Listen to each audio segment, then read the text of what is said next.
মানে in fact archive সম্বন্ধে নিজে না জানলেও আর্কাইভে জানা হয় ট্রান্সফারে ওরা এডিট করে রাখে পাঁচটা। যারা আমাকে জানেন বা চেনেন, যারা ফেসবুকে হয়তো আছেন বা নেই, কয়েকদিন আগে আমরা লেখা দিচ্ছিলাম যে ছোটবেলায় কি করে ক্রিকেট খেলা দেখতাম, এই গল্পগুলো বলার মধ্যে দিয়ে কিন্তু আর্কাইভেশন বলতে পারে। তো ছোটবেলায় যখন মানে 90s সময় আমরা প্রচুর ক্রিকেট খেলা দেখতাম, নিজেরা খেলতাম, তো সবাই মনে করে বড় হয়ে গিয়ে আমি ক্রিকেটার হবো, সচিন তেন্ডুলকার হবো, সৌরভ গান্ধী হবো, আজকের যুগের বিরাট কোহলি। তো ইনফ্যাক্ট এই শব্দ যে আমাদের ছিল না তা না, আমার তো খুব বেশি। কিন্তু গোয়ালা ঘরের ছেলে যা হয়, গরু চড়ানোর যে মাটি থাকতো সেটাকে আমরা ব্যাগ ভাবো, তো তাতে তো আর মানে রস আস্বাদন করা হতো না বা যেত না। তো কি করা যায়, পরের দিকে ভাবলাম যে actually something I should extraordinary. তো কি করলাম যে ওয়ার্ল্ড ওয়াইড যত রেকর্ড ক্রিকেট খেলা হতো সব লিখতে শুরু করলাম, মানে ম্যানুয়ালি কালেকশন শুরু করলাম। এবার তখনকার দিনে আমাদের পাড়ায় একটা বাড়িতে নিউজ পেপার, আমার বাড়ি আমাদের মুর্শিদাবাদের ভিলেজ। তো সেখান থেকে নিউজ পেপারের লাস্ট পেজে মেনলি পোস্ট বা নিউজগুলো থাকতো, সেখান থেকে কালেক্ট করতাম।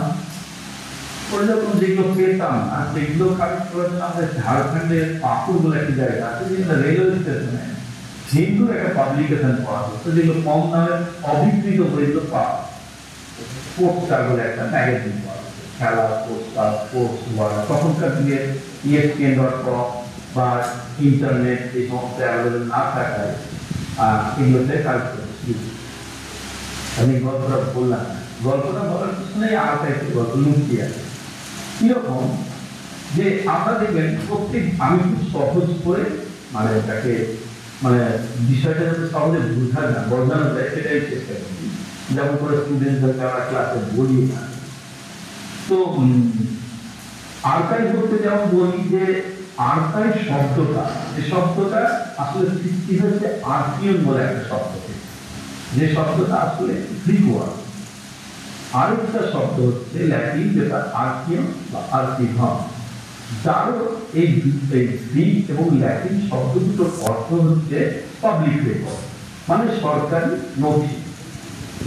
এবং আর্কাইভে যে শব্দগুলো আমরা সব স্থানে আমাদের শুনতে পাই, ডকুমেন্ট, রেকর্ড, ম্যানুস্ক্রিপ্ট, আর্কাইভ, তাহলে এই শব্দগুলো কি আলাদা আলাদা করে মিনিং দিয়ে দেয়, আলাদা সহজ।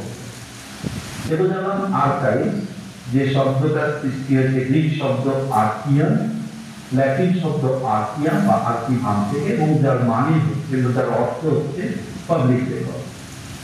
তাহলে রেকর্ড রেকর্ডটা, রেকর্ড শব্দটি actually it is derived from the Latin word recorder, which means to collect or to collect or what I say remember, মানে মনে রাখা।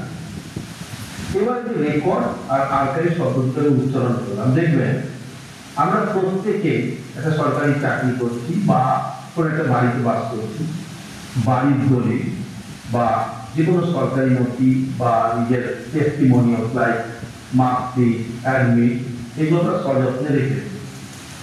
These are our personal records. The question is, এরকম তো প্রতিদিনই প্রচুর record আমরা create করি, যেটা যেমন হলো কিছু কিনলে, ইলেকট্রিক বিল দিলে, প্রত্যেকদিন মুদিখানা বা গ্রোসারি শপের লিস্ট তৈরি করলে তার বিল তৈরি হলো, these are also records. But these records are not kept for permanent. কোনগুলোতে রাখছি যেগুলোকে আমি মনে করছি যে অ্যাডমিনিস্ট্রেটিভ ইম্পর্টেন্স রয়েছে বা হিস্টোরিক্যাল একটা ভ্যালু থাকতে পারে, সেই রেকর্ডগুলো আমি ভবিষ্যতের ব্যবহার করতে পারি কোনো অফিসিয়াল এভিডেন্স হিসেবে, সেগুলোকে আমরা পার্মানেন্টলি কিপ করছি, অর্থাৎ রেকর্ড রেখে দিচ্ছি। এই যে রেখে দেওয়া, অর্থাৎ যে রেকর্ডগুলোকে আমরা পার্মানেন্টলি রেখে দিচ্ছি বা কিপ করছি, that records are called archives. সোজা কথায় যে রেকর্ডগুলো আমরা পার্মানেন্ট রেখেছি তাকে আর্কাইভ বলি। এবার আমরা মনে রাখার উদ্দেশ্যে একটা কথা বলতে পারি, ডিগ্রিতে যখন আমরা ট্রেনিং এ ছিলাম, একজন স্যার যিনি বর্তমান যিনি আমাদের ডিফেন্স মিনিস্টার আছেন তার ক্যাবিনেট ছিলেন আমাদের ট্রাস্টি ন্যাশনাল আর্কাইভসে যে ওটা ট্রেনিং এসেছিলাম উনি আমাদের ট্রেনিং করাতেন ডক্টর নামটা মনে পড়ছি না স্যার। তো উনি একটা কথা খুব সুন্দর বলছেন যে जो लिख लिया वो लेख है और जो रख लिया वो अभिलेख है। অর্থাৎ যা আমরা লিখে রাখছি তার লেখ অর্থাৎ রেকর্ড, আর যেই রেকর্ডগুলো আমরা পার্মানেন্টলি রেখে দিচ্ছি সেগুলো হচ্ছে অভিলেখ বা আর্কাইভ। তার মানে কি দাঁড়ালো যে যা যা লিখছি সব রেকর্ডই কিন্তু আর্কাইভ নয়, কিন্তু সব আর্কাইভই রেকর্ড। এবার যেমন ধরুন আমরা একটা সরকারি আর্কাইভে কাজ করি, এর কাজ থাকি। আর্কাইভ কত ধরনের হয়? আর্কাইভ বিভিন্ন ধরনের হতে পারে। পেপার অবজেক্ট নিয়ে অর্থাৎ গভর্নমেন্ট রেকর্ড অফিস, যেমন ধরুন আমাদের তাই ধরুন এইটা এক ধরনের আর্কাইভ, মানে পেপার অবজেক্ট যারা কন্টেইন করে। তারপরে ধরুন ম্যানুস্ক্রিপ্টের আর্কাইভ হতে পারে, প্রিন্টেড আর্কাইভ হতে পারে, যেমন নিউজ পেপারের আর্কাইভ হয়। তারপরে কার্টোগ্রাফিক আর্কাইভ হয়। কার্টোগ্রাফিক আর্কাইভ ম্যাপের আর্কাইভ, যেটা ম্যাপের কালেকশন অফ ম্যাপ থাকে। অডিও ভিজুয়াল আর্কাইভ থাকতে পারে। তারপর ধরুন মাইক্রোফিল্মিং আর্কাইভ থাকতে পারে। বর্তমানে সবচেয়ে একটা easy example everyone we are using, that is digital archive. মানে ইভেন যারা আমার বক্তব্যটা শুনছেন এটাও একটা আর্কাইভ হিসেবে ধরে নিতে পারে। কিরকম? এটা তো একটা ইলেকট্রনিক ওয়েতে আপনাদের আমি দেখতে পাচ্ছি বেশ কিছু মানুষের নাম আমার মোবাইল স্ক্রিনে ডিসপ্লে হয়েছে। If this particular lecture or speech is being recorded, মানে রেকর্ড করে নেন, তাহলে সেটা ডিজিটাল একটা আর্কাইভ চলবে, এটাও একটা আর্কাইভ। আর হচ্ছে পেন্টিং আর্কাইভ। এখন এই আমার বক্তব্য শুনতে শুনতে আপনারা যদি কিছু কোয়েশ্চেন থাকে সেগুলো আপনারা পোস্ট করতে থাকেন, মানে কোয়েশ্চেন এখন করবেন, আগে শুনে নিন, ক্লাসে করবেন, but copy the question so that you can't forget at the end of my lecture. এবার তাহলে আর্কাইভ কি লাইব্রেরির মতো বা মিউজিয়ামের মতো কোনো একটা জায়গা? তাকে কেন নয়? আর্কাইভ লাইব্রেরি নয়, তাহলে আর্কাইভে যা থাকে লাইব্রেরি তো তাই থাকে। আর্কাইভেও বই থাকে, রেকর্ড থাকে, রেকর্ডগুলো তো বইয়ের আকারেই থাকে বা ফাইলের আকারে থাকে। লাইব্রেরিতেও থাকতে পারে, মিউজিয়ামেও থাকে, যা জিনিস আর্কাইভেও থাকে। বা আর্কিওলজি বা আর্কাইভের সাথে কি ডিফারেন্স, এটা আমরা একটু আলোচনা করি।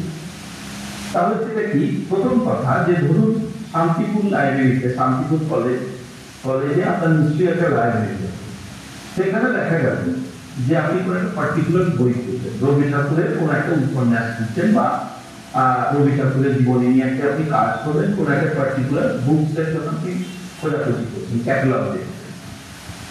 সেই বইটা শান্তিপুরে যেমন পাবেন, আপনি কলকাতার কোনো একটা লাইব্রেরিতেও পেতে পারেন।